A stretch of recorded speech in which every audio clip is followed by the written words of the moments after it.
I had so much shame over it. I had this incredible double life. So, porn helped to destroy that relationship. And so, and I'm not talking about the guy who's casually consuming porn. I was abusing pornography and, relying on it. Yeah. Yeah. It was just, what you notice is that men who abuse pornography, it comes with some consequences.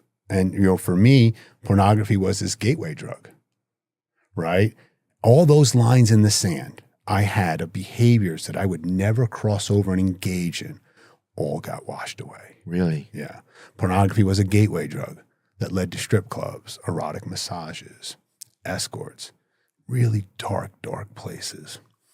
It was so painful. There came a point in time in my life where I couldn't even make eye contact with the man in the mirror.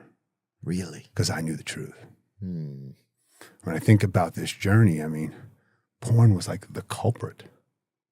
So it just didn't work for me. Did it get to a point where it didn't work and then you kind of evolved onto other stuff? Or how did, in 2008, my life just kind of blew up. I collapsed emotionally, spiritually, professionally. Everything kind of came to a head and I absolutely blew up my life, unfortunately. And, but that was the time I also had the courage to kind of ask for and get help. And not an easy thing to do, to kind of talk about these issues, get help for these issues.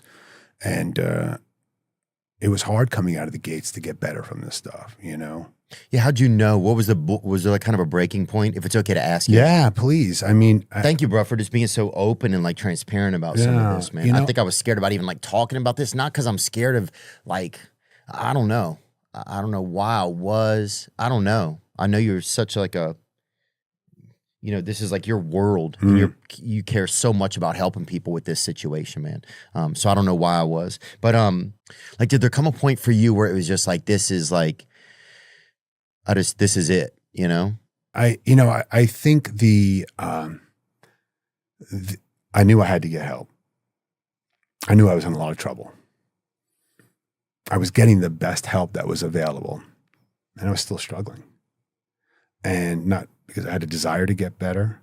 The one thing I did really, really well is I didn't give up. I kept coming back. The one thing I really did well was I had so many good people in my life that saw something in me I couldn't see in myself. They refused to give up on me. I had incredible family, my mom, my brothers, my sister, who loved me unconditionally and were like a pillar of strength when I was so weak.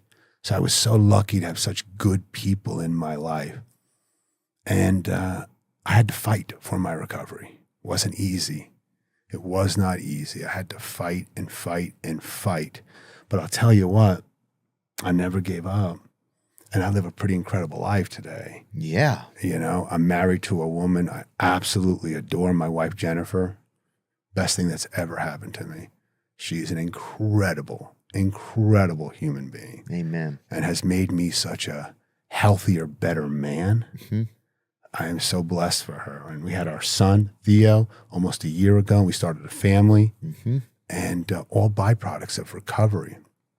And so I'm a huge believer in the power of recovery, the benefits of men getting into recovery, especially as it relates to sexual compulsivity and porn abuse. When you think about my recovery journey, right, I think about it kind of in 3 stages: healthy intimacy, healthy sexuality, and healthy masculinity. Healthy intimacy. First person I had to have an intimate relationship with is myself. I had to get more comfortable with Steve. I had to stop running and numbing. I had to learn to sit with discomfort. I had to learn to really identify the root causes that were driving these compulsions, because porn was not my problem. Steve was my problem. Wow. Yeah, man. Getting to know yourself. Did you feel like yourself was your self was hidden kind of?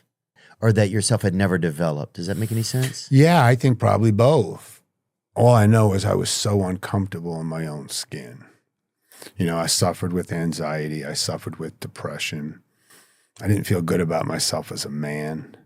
You know, I had such trouble being in relationships, experiencing love. And I was so disconnected, not only from myself, but from others. And it kind of made sense why I abused pornography. I was just really unhappy. Yeah. You know, and that's, you know, the thing that I've learned over the years is that recovery is not about stopping a behavior. Recovery is about building a life you don't need to escape from. Were you able to notice some of the things that you felt like you were escaping from, that you felt like were kind of sending you in that direction? Yeah. Right. And I was kind of emotionally unstable. Right. And so part of recovery is being able to regulate your own emotions. Right. Part of people think that like recovery looks like this. It doesn't. It looks like a